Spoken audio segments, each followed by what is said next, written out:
Coming to the heart attack. Recent టైమ్స్‌లో heart attack అనేది బాగా ఎక్కువైపోయినాయండి. అందరూ గూగుల్‌లో సెర్చ్ చేసుకొని కోవిడ్-19 వ్యాక్సిన్ వల్ల హార్ట్ అటాక్‌లు పెరిగిపోయినాయని చాలా భయపడుతూ ఉంటారు.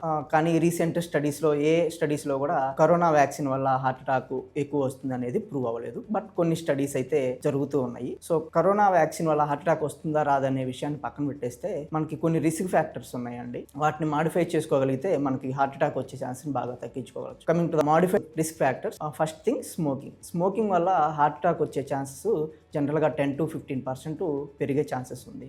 అలాగే హైపర్ టెన్షన్ వల్ల కూడా హార్ట్ అటాక్ వచ్చే ఛాన్సెస్ 12-15% ఇంక్రీజ్ అవుతుందండి. అలాగే డయాబెటీస్, షుగర్ ఉన్న పేషెంట్లకు కూడా ఒక 8-10% హార్ట్ అటాక్ వచ్చే ఛాన్సెస్ ఎక్కువగా ఉంటుంది. ఇంకా ప్రాసెస్డ్ ఫుడ్స్ ఎక్కువగా తినడం వల్ల కానీ, బాగా ఒబేసిటీ అంటే బాగా ఓవర్ వెయిట్ ఉండడం, ఒబేస్గా ఉండడం వల్ల కానీ, ఫిజికల్లీ ఇన్యాక్టివ్గా ఉండడం వల్ల కానీ, అండ్ కొలెస్ట్రాల్ ఎక్కువ ఉండడం వల్ల కానీ బాగా హార్ట్ అటాక్ వచ్చే ఛాన్సెస్ కొంచెం ఎక్కువగా ఉంటాయి.